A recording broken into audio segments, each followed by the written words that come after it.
और एक व्यक्ति ज़्यादा नहीं होगा तब तक ये रिश्ते चलेंगे ही नहीं। और जहाँ पर रिश्ता समझना जिस व्यक्ति को आ गया, समझदारी इसके अंदर आ गई, वो कहीं ना कहीं अपने रिश्ते को बचा लेगा। और अधिकतर यही होता है आजकल टाइम में कि देखो, पूर्वजों से अगर आप बात करेंगे पुराने समय से, तो कहीं ना कहीं पत्नी अब तक पति की बात सुनते आई है।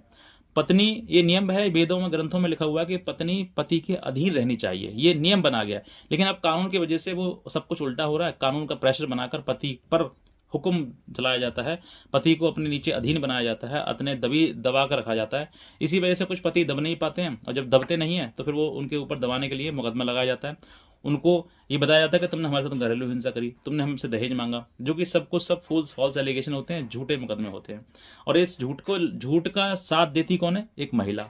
और इस महिला झूठ का साथ देते देते उसको अंदर से पता है कि ये लड़ाई मेरी झूठी है। लड़ाई ये है कि मुझे उस घर में मेरे अनुसार ना चलकर वो अपने अनुसार मुझे चलाना चाहते हैं। और यही वजह है जिस वजह से मैं उसको नीचे दबना नहीं चाहती हूँ, मैं उनके अनुसार चलना नहीं चाहती हूँ। और यही वजह है मेरे मुकदमा करने की, और कोई मुकदमा नहीं है। 99% आज के टाइम महिला जब मेडिसिन में जब जाती हैं और उनसे पूछा जाता है कि दहेज मांगा, तो वो कहती हैं सर दहेज की वाली बात नहीं है, अपने माता पिता की बात मानते हैं। अपने माता पिता की जैसे माँ कह देगी वैसे ही मानते हैं, मेरी बात नहीं मानते हैं। बस यहीं पर चीज आती है कि वो अपनी मनमानी करवानी चाहती है। उद्देश्य उसका क्या है कि मेरी मनमानी हो, बस जैसे मैं कहूँ वही सत्य है, वही चीज ठीक है, वही पर मोहर लगाकर आगे बढ़ा दी जाए और सब कुछ मेरे अनुसार किया जाए। तो ऐसी महिलाएं जो बेवजह की लड़ाई लड़ रही हैं ना, बेवजह अपने पति का और अपना जीवन समाप्त कर रखा है, इनको बोलते हैं मूर्ख महिलाएं, जो कि सिर्फ और सिर्फ बेफजूल लड़ाई लड़ रही हैं। इनका कोई उद्देश्य नहीं है, इनका सिर्फ और सिर्फ अपना जीवन समाप्त करना है।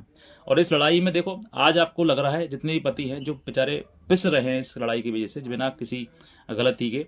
और पति तो चलो ठीक है, मैं कहता हूँ पति पत्नी का आपको लड़ाई झगड़ा है, लेकिन उसके साथ साथ में उस लड़के के माता पिता हैं, उसके भाई बहन हैं, उन लोगों को भी बिना बात के पनिशमेंट मिल रहा है, दंड मिल रहा है। अगर वो गवर्नमेंट की तैयारी कर रहे हैं किसी प्रकार से भाई बहन उसके, तो उनका नाम लिखवा दिया जाता है इस उद्देश्य से कि इनकी जिंदगी बर्बाद करनी है, और उसके पीछे कोई रास्ता नहीं होता।